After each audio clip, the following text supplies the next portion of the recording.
et bienvenue dans ce nouvel épisode du Moodcast, le premier podcast Moodle FR, le rendez-vous mensuel dédié à la communauté francophone de Moodle. Je suis Azilis et aujourd'hui Yann Vallet, chef de projet à l'ENCP, le centre de formation de l'Orange Bleu, et Christophe Coupeau, Digital Learning Manager chez Samsic Group et auteur du livre La boîte à outils du Digital Learning paru aux éditions Luno, vont nous parler hybridation des formations de manière générale et dans Moodle plus précisément. Théo Potier, chef de projet chez Learning Touch, a sélectionné pour vous The Best Plugin Moodle of the Month, un plugin à découvrir dans cet épisode. Et pour rester toujours plus au courant des actualités Moodle et de la communauté francophone, je vous partage toutes les actus en fin d'épisode. Alors, prêt à plonger dans ce Moodcast riche en informations, conseils et innovations ? C'est parti ! Eh bien, Yann et Christophe, bonjour à tous les deux et merci de nous rendre visite pour ce 5e épisode du Moodcast. Bonjour à vous. Ce que je vous propose, c'est peut-être de démarrer un petit peu tranquillement en vous présentant et en expliquant un petit peu votre rapport à l'hybridation des formations chacun de votre côté. Yann, je vais te laisser commencer. Ok, donc Yann Vallet, donc je suis chef de projet chez l'Orange Bleu, donc chef de projet digital. Donc j'ai un rôle un peu plus haut que vraiment la création de formation. Donc je ne suis pas un expert en créa de formation e-learning et même dans l'utilisation de Moodle. Mais voilà, le projet de l'Orange Bleu, c'était de créer une nouvelle marque pour diffuser de la formation hybride. Parce que comme beaucoup d'autres entreprises, en fait, on a eu le challenge avec le Covid. Et je pense que nous, c'est assez intéressant parce qu'on a un public qui était particulièrement réticent au départ parce que c'était inimaginable de former un coach sportif sur un PC à faire son métier. Donc, voilà. Merci beaucoup. Christophe, je te laisse te présenter aussi. Ouais, merci Azilis. Moi, je suis Christophe Coupeau, Digital Learning Manager pour le pôle Samsic Facility. Je suis basé à Rennes. Je suis en charge du développement des compétences de mes collègues. Ça représente 40 000 collaborateurs sur le périmètre France, sur les métiers de la sécurité, de la propreté, de l'accueil. On forme aussi le corporate. Je travaille pour 2 centres de formation, donc un centre spécialisé dans la sécurité et un autre dans la propreté. Voilà, donc après, pour moi, l'hybridation, c'est un peu pour moi le standard en fait. C'est quelque chose qui est devenu, à mon sens, c'est quelque chose qui est inévitable dans le domaine de la formation. Tout à fait. Et aujourd'hui, vous êtes tous les deux invités puisque donc Yann travaille effectivement dans le centre de formation de l'Orange Bleu et les clients Learning Touch sur la partie LMS Moodle. Et puis Christophe est également notre invité puisqu'il va nous parler un petit peu plus en détail de la partie hybridation des formations. Concrètement, qu'est-ce que ça veut dire ? Alors, l'hybridation de la formation, alors c'est vrai que c'est un très vaste sujet. C'est vrai que derrière ces termes-là, que ce soit la formation ou la notion d'hybridation. Alors déjà, pour moi, la formation, c'est le développement des compétences, que ce soit de nos collaborateurs, ou que ce soit des compétences de nos clients. Donc c'est en fait, quels sont les moyens que l'on met en œuvre en fait, pour le développement des compétences, le développement de la performance en fait, de ces personnes. La notion de formation fait, à mon sens, référence au présentiel. En fait. On a peut-être le stéréotype ou la représentation d'une formation, c'est un formateur dans une salle face à un groupe, en fait. Et la notion d'hybridation, eh bien, pour moi, fait référence à comment on va tirer profit du digital. Clairement, on va dire le mot, en fait. Comment on va tirer profit des technologies pour en fait, peut-être gagner en qualité de la formation, gagner en efficacité, gagner du temps.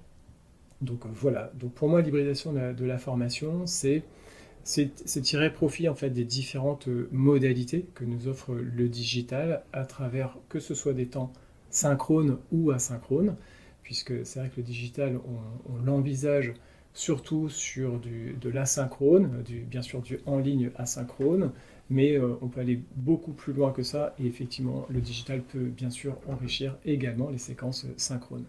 Donc voilà, c'est pour moi le terme hybridation, c'est un terme qui est extrêmement large et qui revêt tout ce qui est toutes les différentes modalités qu'on peut introduire dans la formation. Eh bien, merci beaucoup Christophe, et j'en profite pour glisser un petit mot qui est un joli graphique qui illustre justement toutes ces modalités pédagogiques dans le livre que tu as pu sortir au mois d'avril aux éditions Duno, qui s'appelle La boîte à outils du digital learning. Donc, j'ai pas le numéro de la page en tête, mais je vous le conseille vivement. Oui, effectivement, il y a ce schéma où je fais cette cartographie en fait des différentes modalités d'hybridation, effectivement, puisque c'est vrai que dans nos métiers, on doit souvent faire de la pédagogie dans nos organisations. On doit faire de la pédagogie auprès de nos instances dirigeantes, auprès de nos parties prenantes. On doit expliquer des projets ou aussi auprès des formateurs. Et c'est vrai que cette cartographie, je l'ai construite parce que je l'avais déjà utilisée précédemment sur mes différents projets pour préciser les différentes modalités pour faire justement pour expliquer tout ce qui pouvait être convoqué en fait dans la formation hybride. Ça explique très très bien. Donc merci beaucoup. Selon toi, pourquoi est-ce que le format hybride peut être intéressant à mettre en place dans les formations, que ce soit pour les collaborateurs ou pour de potentiels clients? Alors, pourquoi ça peut être intéressant? Alors, on peut répondre à cette question, il y a plusieurs angles possibles, en fait, derrière cette notion d'intéressant. C'est intéressant pour qui? Intéressant aussi pour quoi, en fait? Donc, intéressant, déjà, si on prend, on va dire, le point de vue aussi de l'apprenant, peut-être, on peut déjà commencer par ça, puisque c'est mieux, c'est-à-dire que la formation, quand même, se destine à développer ses compétences. En quoi ça peut être un plus pour lui de disposer d'une formation où il y a cette dimension? Forcément, pour lui, c'est déjà la possibilité d'accéder à des ressources dans l'immédiateté, en fait. Je pense que ça, c'est un élément clé. Tout de suite, maintenant, on parle souvent de l'acronyme ATA-WADAC, Anytime, Anywhere, any Device, Any Content. Donc, c'est offrir ça, en fait, à notre apprenant. Donc déjà, c'est un bel avantage de pouvoir se former où il le souhaite, quand il le souhaite, avec ses supports. D'autant plus s'ils sont proches de ces usages digitaux, s'ils sont attrayants aussi. Donc aussi, c'est aussi... Et puis, on voit que lorsque c'est bien fait, on a des apprenants qui ont plus d'intérêt aussi dans leur formation, qui s'impliquent, parce que ça apporte de la valeur aussi à la formation, ça valorise la formation. Et il y a des attendus, en fait, comme par exemple aujourd'hui une vidéo doit être très soignée, en fait, qualité de son. Pourquoi? Parce que on est habitué sur les réseaux, on voit tous les jours des vidéos de grande qualité. Donc c'est permettre de disposer de ressources au moment où on le souhaite, avec des formats variés, peut-être plus adaptés aussi à ces styles d'apprentissage, de revoir des choses, etc. Okay. Donc voilà, ça peut être quelques avantages de l'hybridation pour les apprenants. Après, je t'ai pas répondu sur le côté pour le formateur aussi. Oui. Avantage aussi pour le formateur. C'est vrai que ça lui permet aussi, à mon sens, de gagner du temps sur notamment les évaluations, puisque les quiz, ça fait partie des modalités quand même assez utilisées et intéressantes pour tout ce qui est positionnement, pour tout ce qui est évaluation on va dire de compétences, d'acquis de formation, mais pour tout ce qui est aussi évaluation de satisfaction, donc on pense à Calliope notamment. Donc ce sont des outils qui rendent vraiment beaucoup de services, rien que par exemple sur les quiz qui sont vraiment c'est un peu le degré zéro de la digitalisation, quoi. C'est vraiment quelque chose de très simple. Voilà, on embarque les formateurs, ils y voient un intérêt, ils n'ont plus de corrections à faire, tout est disponible avant de commencer un présentiel, et puis ça permet vraiment de tracer la progression de l'apprenant. Donc pour le formateur, oui, il y a un avantage. Ouais. Ces avantages. C'est vrai qu'on pourrait... je ne veux pas être trop long en tout cas sur il y a beaucoup de choses à préciser. Eh bien, merci beaucoup. Yann, est-ce que tu pourrais nous expliquer un petit peu plus comment est-ce que vous, à l'Orange Bleu, vous vous êtes décidé à passer effectivement sur un format hybride, peut-être plutôt sur du plus long terme, mais pourquoi est-ce que c'est une modalité cette combinaison de modalités est intéressante pour vous pour former les apprenants que vous avez à former?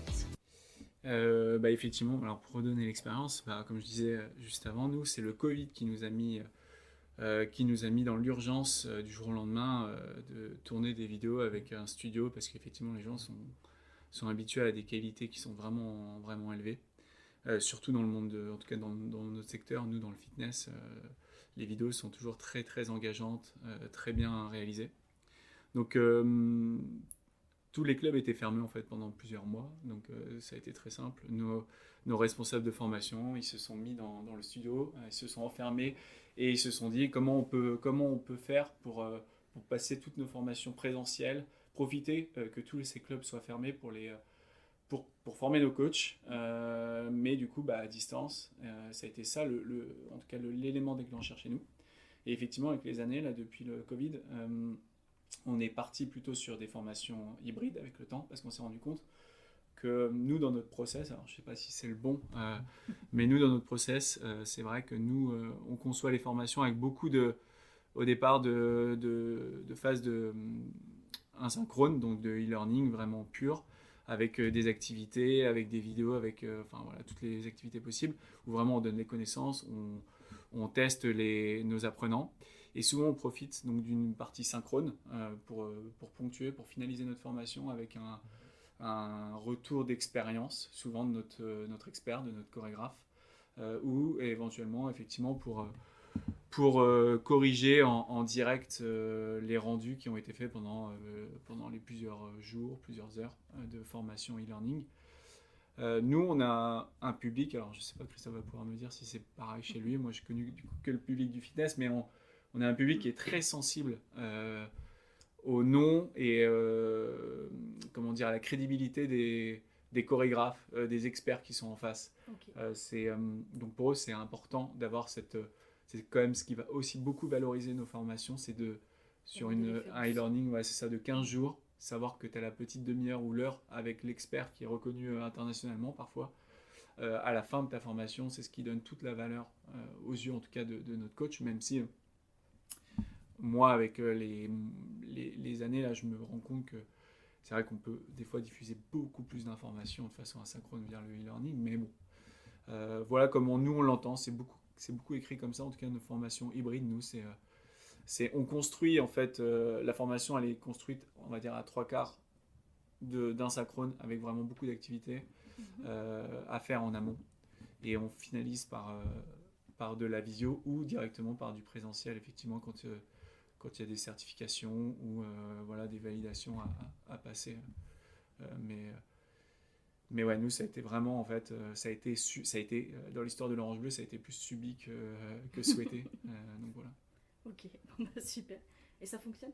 Et ça fonctionne très bien. Ça a ouvert complètement l'esprit de tous nos formateurs dans un premier temps, de tous nos gérants. On a à peu près 400 clubs dans toute la France, donc ça a ouvert l'esprit de tous les gérants de l'Orange Bleu que c'est possible en fait de former à distance des coachs, et c'est possible de bien le faire, sachant que nous on a un modèle qui s'appuie beaucoup sur des cours collectifs, je ne vais pas rentrer dans le détail, mais on a plus d'une dizaine de cours collectifs qui sont mis à jour tous les 2 mois.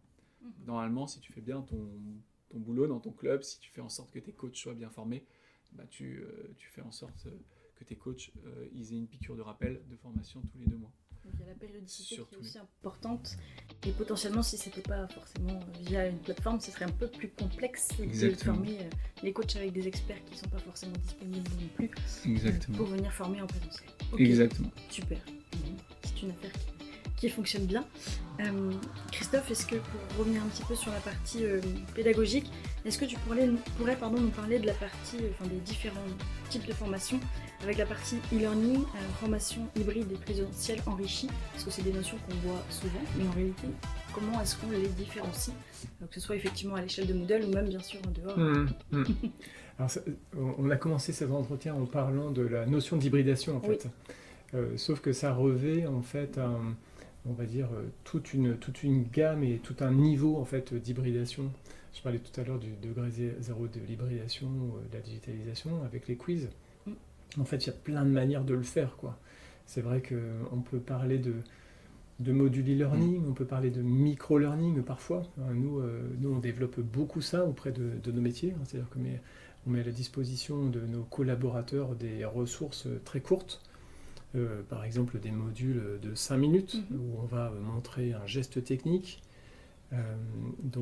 parce que l'on souhaite que ça s'insère bien dans le quotidien professionnel de nos collaborateurs, qui est aussi très timé, donc que ce soit aussi quelque chose qui soit on va dire qui tiennent en fait dans leur temps de travail, si je puis dire. Donc on peut prévoir des choses très courtes, on peut prévoir aussi des modules e-learning. On pense généralement à ça hein, quand on pense en fait au digital learning, on pense au fameux module, le module ScoreMe fait sur Storyline par exemple, pour ne citer qu'un outil auteur, mais parce que c'est quelque chose qui est très identifié en fait dans la profession, des modules qui vont durer entre 20 et 40 minutes.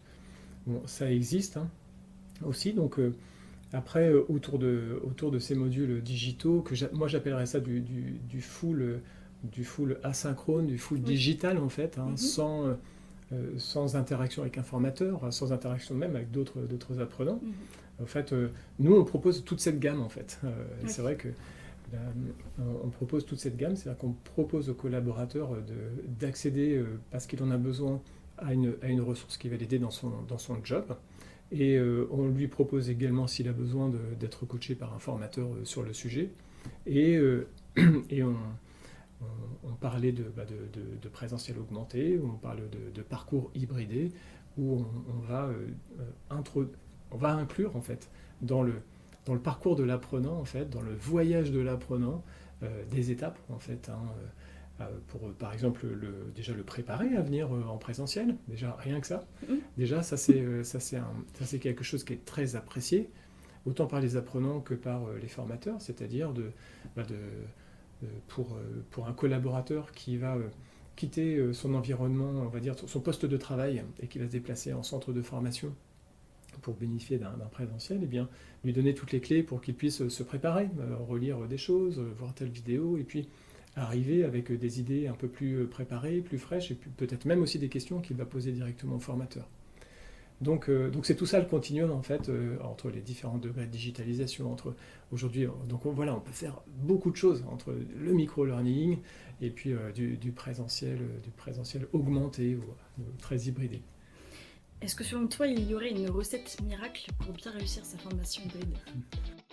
La recette miracle, je pense que, à mon avis, les conditions de réussite, hein, c'est la considération de l'apprenant et de ce contexte, en fait, du contexte de l'apprenant. Moi, je pense qu'il n'y a pas d'autre... moi, je ne vois pas d'autre, en tout cas, point d'entrée, le premier point d'entrée, c'est-à-dire déjà de s'intéresser forcément à ses besoins pédagogiques, mais aussi à son contexte. Donc là, moi, je forme des collaborateurs de l'entreprise, donc des collègues, on va dire, de bien comprendre, en fait, de quoi ils ont besoin, dans quel contexte ils vont pouvoir consommer en fait l'information, dans quel contexte ils vont pouvoir l'utiliser, la réutiliser, de comprendre aussi leur environnement managérial et RH en fait. Donc voilà, c'est une compréhension déjà de leur situation, de leur niveau, de leur équipement digital, de leurs usages aussi, de comprendre leurs besoins, et puis de trouver des points d'entrée, des points d'intérêt qui vont... Donc on va s'inspirer de tout ça pour trouver des angles en fait. Je vais prendre un exemple concret sur, par exemple, un projet de formation qui porte sur un outil digital qui doit être déployé pour des managers de proximité. Eh bien, on va mener des enquêtes, on va essayer de regarder, on va essayer de trouver des angles. Et à un moment donné, on a compris que ce qui pouvait être intéressant, c'était de plonger notre manager de proximité dans une situation qu'il va forcément vivre en fait, c'est-à-dire un client qui va avoir tel type de demande en fait. Et ça nous a permis d'avancer sur un scénario pédagogique très immersif, avec une mise en situation et avec un storytelling en fait. Mais ça, on n'aurait pas pu créer le storytelling, on n'aurait pas pu en fait l'imaginer sans avoir échangé en fait, sans comprendre dans quel moment, dans quel contexte ils allaient avoir besoin de ces connaissances. Donc pour moi, une des clés de réussite, c'est déjà de partir de notre apprenant, tout simplement. Okay. Il y en a plein d'autres, hein, bien sûr. Eh bien, merci beaucoup. Yann, comment est-ce que, à l'essence même du projet, vous avez pu prendre en compte justement les enjeux de vos apprenants pour mettre en place les formations que vous dispensez via la plateforme? Alors, la réponse, elle est parfaite de Christophe, parce qu'effectivement, c'est ce que j'aurais répondu aussi. Nous, on avait ce problème de contexte, et je pense que du coup, c'est peut-être assez proche de ce que tu as pu vivre. Nous, nos coachs, ils n'ont généralement pas de PC sous la main, ils sont debout, ils sont dans leur salle, donc déjà, effectivement, c'est s'adapter à ça. Nous, on a De l'autre côté, il y avait aussi la promesse auprès de nos clients, où les formats, comme je disais, de nos cours collectifs changent très régulièrement. Et du coup, ça sollicite tous nos coachs à être formés très régulièrement à ces nouveaux cours collectifs. Donc, en fait, on est partagé entre aller aussi vite que le besoin client et de l'autre côté, effectivement, entendre le contexte de nos coachs où il faut être conscient qu'il ne peut pas y passer non plus des journées entières à être formé en e-learning ou en visio. Et en plus, les clubs, des fois, ne le permettent pas d'être dans des bons contextes de travail. Donc, pour revenir à la question, tu me demandais sur la façon la plus propice pour recueillir effectivement les besoins de vos apprenants en termes de, par exemple, périodicité, en termes de contenu ou d'activités interactives que vous allez proposer dans la plateforme. Alors, comment vous intégrez ces enjeux-là? Déjà, effectivement, les 3/4, c'est nos besoins clients qui comme je disais, nous les imposent. Le reste, effectivement, on fait pas mal d'enquêtes auprès de nos coachs. Nous, on a un métier aussi qui est comment dire, qui permet énormément, enfin, coach sportif, ça permet en fait d'avoir énormément de variantes de métiers. En fait, il y a tellement de spécialisations. Ça vous parle peut-être pas, mais demain je vais être coach Aerox, je vais être coach CrossFit, je vais être coach. En fait, il y a tellement de sujets dans ce métier-là que nous on le voit un peu comme ça. C'est sous cet angle-là qu'on attaque notre projet depuis 1 an et demi, 2 ans, dans le sens où en fait on veut leur apporter une promesse demain tu vas enrichir ton bagage d'une compétence, d'une spécialisation. Donc je sais pas moi, coach Pilates. C'est comme ça qu'on écrit en tout cas nous notre projet de formation, de création de formation. Et comme je disais, en fait là c'est sans fin parce que des spécialisations il y en a plein. Et donc il y en aura d'autres. Ouais, voilà. Donc nous on va dire on a un axe très individualiste du coach de je veux gonfler mon CV et je veux m'apporter des nouveaux soft skills ou des nouvelles compétences pour demain soit entreprendre ou soit postuler ailleurs. Voilà. Et ces enquêtes-là, elles se font aussi à l'intérieur de la plateforme directement ? Alors pour le coup, pour l'instant, pas encore. Okay. On n'a pas assez, nous, suffisamment pour être honnête, travaillé l'esprit communautaire parce qu'on avait des outils digitaux à côté. Oui. Que l'Orange Bleu avait mis en place avant le projet e-learning pour solliciter instantanément sur des quiz, des choses comme ça, et puis des enquêtes. Donc on a l'avantage d'avoir cet outil-là, mais ça n'empêche que c'est vrai que l'esprit communautaire, on le sait, hein, à mes yeux, moi, c'est peut-être le meilleur levier. Donc on veut le travailler, on veut le travailler demain, et surtout demain si on part sur un public externe qui ne connaît pas forcément l'Orange Bleu ou nos écoles, nos centres de formation.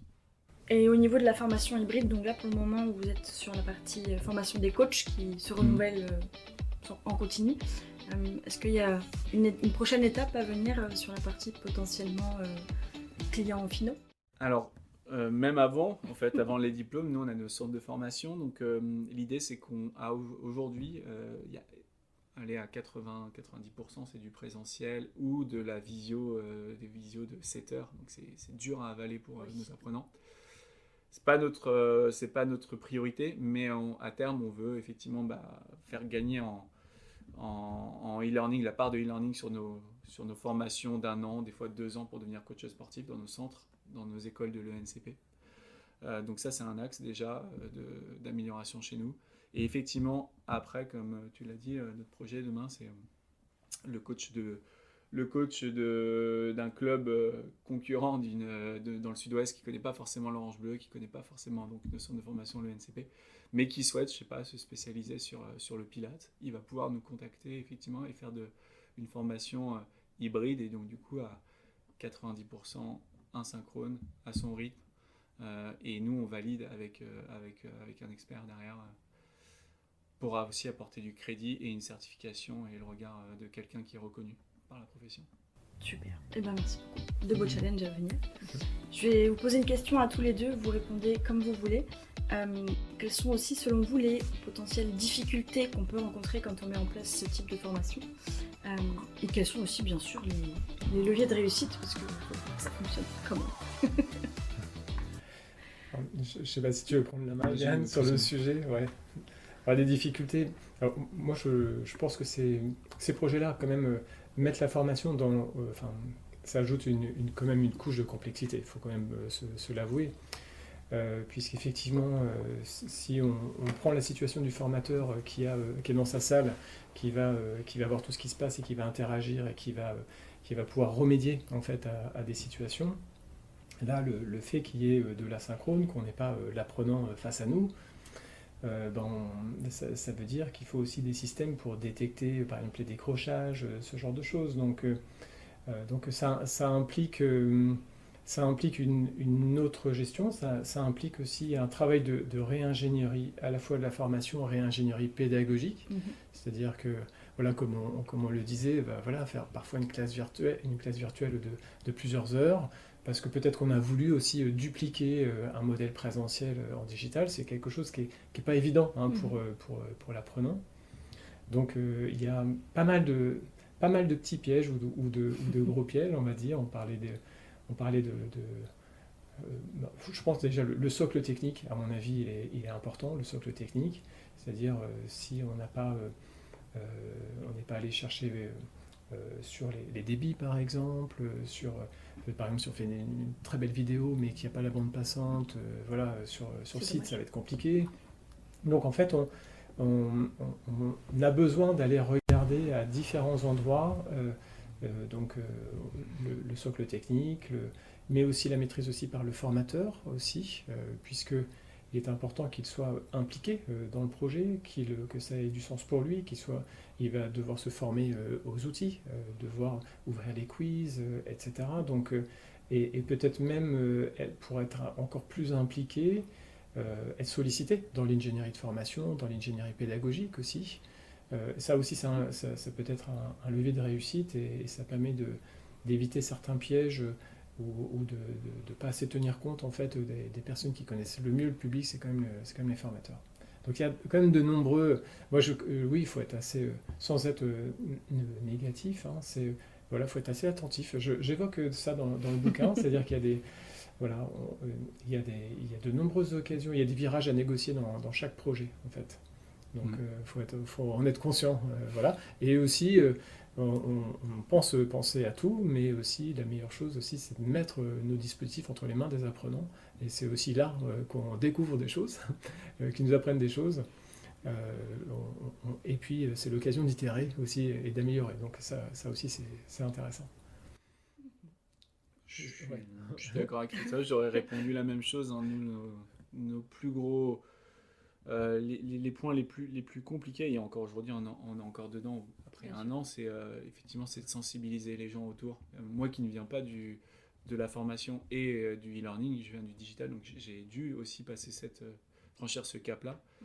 Et aujourd'hui, je sensibilise les gens. Il y a des gens qui sont pas du tout sensibles, et effectivement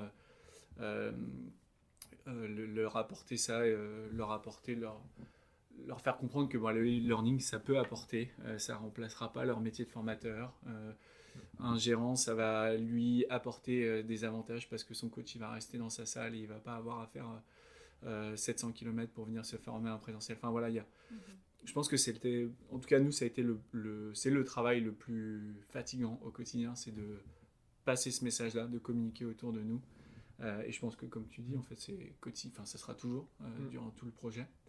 Et c'est quand même un métier, je trouve, vu qu'il évolue énormément, mais comme plein d'autres sujets, de toute façon le digital c'est ça, hein, c'est qu'il faut quand même avoir des personnes qui sont très débrouillardes, je trouve, dans les solutions. Comme tu dis, demain tu fais une classe virtuelle, tu veux faire de la relance automatique, des choses comme ça, il va falloir aller chercher des solutions pour automatiser des choses, voilà. Mais aujourd'hui on a l'avantage en fait de trouver les solutions très facilement sur internet, donc ouais, je pense que c'est un peu les deux points qui peuvent être les plus bloquants au départ. Mais je pense que c'est l'avantage aujourd'hui, c'est vrai que moi c'est ce que je pense, hein, c'est qu'on est de moins en moins limité par la technique, parce que les coûts des applicatifs ont baissé en fait. On a aussi du retour d'expérience, on a des outils très spécialisés, il y a l'IA qui arrive en force en plus, qui intègre pas mal de choses.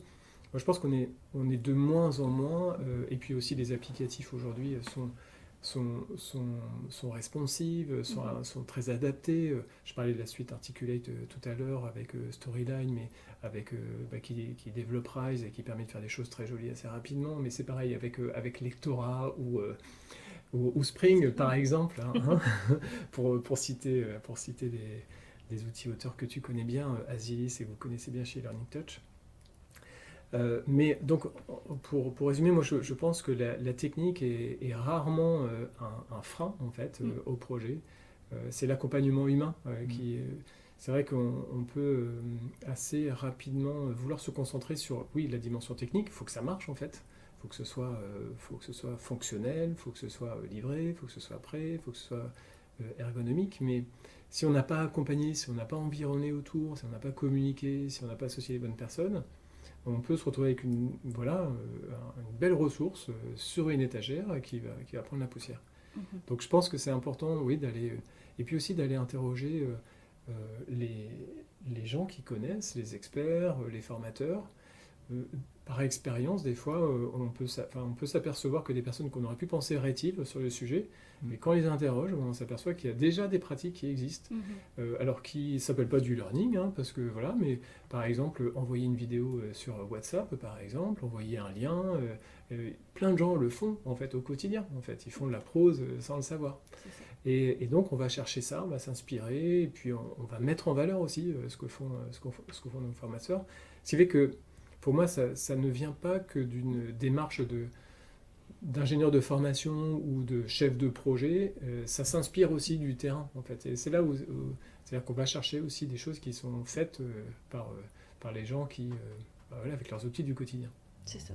Et parfois, on forme même les personnes qui vont former finalement en salle. Oui, c'est ça. Non, c'est ça. Nous, on a des exemples concrets de formateurs qui se disaient réticents. Et en fait, quand tu creuses, quand tu discutes avec eux et que tu vas dans leur classe, ils utilisent Kahoot. Et de l'autre côté, il te dit qu'il est quasiment incapable d'ouvrir un PC. Donc tu te dis, non. Tu sais faire les choses, tu peux. Donc, il faut prendre le temps. Et tu as raison, en fait. Nous, jeunes projets, en fait, on se rend compte déjà, on est dans la problématique de ne pas se laisser suffisamment de temps pour récupérer les retours d'expérience et pour mettre à jour, pour améliorer. Il faut aussi au-dessus être capable de le justifier à sa direction parce que c'est toujours la course à créer de nouvelles formations, à générer du chiffre, ce qui est normal. Mais il faut prendre le temps d'améliorer. Sinon, en fait, tu laisses des formations un peu bancales des fois. Et donc ça, nous, on est en plein dans ce sujet-là. En tout cas. C'est jamais une démarche très évidente non plus aussi, cette démarche, parce que c'est vrai que je pense que de manière générale, on aime bien les projets naissants, cette partie de créativité, sauf que voilà l'émulation que ça représente, la nouveauté, et quand 2-3 ans après, il faut se dire non, ce module-là, il faut qu'on le refasse, c'est une autre démarche, quoi, ou qu'on fasse de la maintenance dessus, mais ça vaut le coup, ça vaut le coup. Nous, on l'a fait sur les modules historiques en fait, qui ont été développés il y a plus de 5 ans maintenant. Où ça faisait le job à un moment donné, et puis ça s'est essoufflé en fait, parce que par rapport à des questions de durée, c'était trop long, etc. Enfin, on est allé chercher les retours et on s'est aperçu qu'il fallait qu'on rafraîchisse, et puis à un moment donné, on s'est dit avec les formateurs, eh bien, on va vous associer dans cette refonte, on va faire la refonte de ces modules historiques ensemble. Donc, mais en tout cas, oui, faut penser à l'obsolescence, même si on n'aime pas ce terme-là, obsolescence programmée, mais il y a aussi un enjeu d'obsolescence de ces ressources qui, à un moment donné, correspondent plus à des standards du web ou autres. Ça joue, et c'est normal, et ça fait partie on va dire du flux de tâches en fait, et de missions des studios. C'est ça. Bien, merci beaucoup. Avant de terminer, est-ce que vous auriez peut-être un dernier conseil à partager pour se lancer dans la conception de parcours hybride, que ce soit dans Moodle ou ailleurs? Des conseils. Alors des conseils déjà, c'est de se former, je pense. Je pense que c'est important. Après, un autre conseil, c'est de profiter de de faire sa veille. Là, je pense qu'il y a un travail de veille assez important. De travailler aussi en réseau, d'aller dans les salons. On a la chance d'avoir des grands salons en France, et puis à Rennes aussi, il y a le Learning Show qui est très intéressant. Aussi travailler en réseau, d'aller voir ses pairs, je pense, dans des industries proches des nôtres. Il y a beaucoup d'entraide et de soutien. Donc, je pense que il faut savoir aller chercher l'expérience, en fait, même aussi auprès des éditeurs ou des fournisseurs, tels que Learning Touch, par exemple, d'aller chercher des conseils, puisque voilà, vous avez aussi une vue grand angle sur ce qui se fait. Donc, c'est pas essayer de faire tout seul avec ses petits doigts musclés sur son clavier. Mais voilà, c'est de s'ouvrir au réseau. C'est les quelques conseils que je donnerais modestement. Non, je le rejoins, effectivement, moi le projet, je l'ai commencé, j'ai passé peut-être au moins 6 mois effectivement à juste faire de la veille, de la compréhension, des salons, voir effectivement toutes les personnes qui pourraient nous accompagner. Et alors moi je suis hyper content de l'e-learning touch, de l'accompagnement. Et effectivement, alors le conseil ce serait d'être humble, parce qu'effectivement au début je pense que on peut être vraiment gagnant d'être accompagné et rassuré, et puis bien orienté. Donc ouais, je te rejoins, Christophe. Et effectivement, les écoles aussi, je sais que moi j'ai sollicité pas mal d'écoles de formation, soit pour intervenir ou même pour échanger avec eux. J'ai toujours trouvé ça hyper intéressant. On apprend pas mal de choses sur les nouveautés, et en tout cas sur ce qui est appris dans les nouvelles écoles sur ces métiers-là. Donc, voilà. Si j'entends parler de quelque chose, je ne manquerai pas de créer l'opportunité réseau d'échanger entre pairs. Avec grand plaisir. Merci beaucoup, et puis on se dit à très bientôt. Merci. Merci Zélis, merci Yann. Merci. Bonjour Théo, peux-tu nous parler du best plugin of the month que tu as trouvé? Oui, bien sûr, Azilis. Aujourd'hui, je vais vous parler du plugin Couette, développé par un consortium d'universités espagnoles Unimoodle. Il s'agit d'un projet créé pour développer de nouveaux outils et pour améliorer les campus virtuels basés sur Moodle. Couette vous permet de créer et de jouer des quiz interactifs pour une variété d'objectifs et de publics en utilisant la puissance et la flexibilité de Moodle. L'objectif est d'avoir une activité dans Moodle permettant d'organiser en direct des sessions de vote interactives et engageantes, des réponses rapides et des compétitions. Vous pouvez également activer des éléments de gamification tels que des chronomètres, des points, des classements et des badges pour rendre vos quiz plus engageants. Couette s'adresse à tous ceux qui utilisent Moodle comme LMS, qu'ils soient éducateurs, formateurs, étudiants, professionnels ou utilisateurs occasionnels. Couette est d'ailleurs compatible avec Moodle 4.1 et plus, et peut être facilement intégré avec d'autres fonctionnalités et plugins Moodle. Vous pouvez en savoir plus sur ce plugin via le blog d'e-learning touch dans la catégorie d'articles Amazing Moodle Plugin dédié à Moodle. Dans les actualités Moodle d'e-learning touch, nous sommes fiers de vous annoncer que l'un de nos super Moodlers, Luigi Sansonetti, a obtenu son MAQ, Moodle Administrator Qualification. Cette qualification s'adresse aux administrateurs des plateformes Moodle LMS et Moodle Workplace. Les principaux objectifs sont d'apprendre à gérer et optimiser la configuration, la sécurisation et les performances des plateformes LMS Moodle. La qualification MAQ, dont le programme est pour le moment en anglais, est valable pendant 2 ans. Elle vient s'ajouter à la qualification MEC, Moodle Educator Qualification, un programme de qualification des compétences des formateurs, enseignants et professionnels de la formation qui forment via une plateforme Moodle LMS ou Moodle Workplace. Ces 2 qualifications sont des programmes conçus par Moodle HQ pour certifier les compétences en matière d'enseignement avec Moodle et d'administration de plateformes LMS Moodle. Luigi devient donc MEC et MAQ Facilitator pour vous accompagner dans l'obtention de cette qualification. Et si l'IA s'invitait dans votre plateforme Moodle ? Florence Bruno, ingénieure pédagogique au service d'ingénierie et d'appui à la médiatisation pour l'enseignement de l'Université de Bretagne occidentale, et e-learning touch vous retranscriront au Moodle Mood France 2025 les résultats d'une expérimentation de l'IA dans Moodle par des enseignants et futurs ingénieurs pédagogiques. Les premiers résultats de l'expérimentation du plugin Moodle Course AI développé par e-learning touch seront présentés lors de cette conférence. Intégré à Moodle, ce plugin utilise l'intelligence artificielle pour assister les enseignants dans la création rapide de contenus pédagogiques structurés. À partir d'indications, niveaux, thématiques, objectifs et de sources variées, Course AI génère automatiquement une proposition de cours incluant une structuration en sections, des activités pédagogiques natives Moodle et même des évaluations. L'expérimentation menée par le SIAM repose sur la mobilisation de plusieurs formateurs et ingénieurs pédagogiques de l'UBO issus de disciplines variées. Nous vous présenterons différents cas d'usage allant de la conception de supports pour des cours magistraux à la création de parcours hybrides et interactifs. Divers types de scénarios pédagogiques seront testés, à découvrir au début de l'été au Moodle Mood France à Paris. Et voilà, chers auditeurs, nous arrivons déjà à la fin de cet épisode du Moodcast. Nous espérons que ces retours d'expérience et conseils pour hybrider ces formations vous seront d'une grande aide.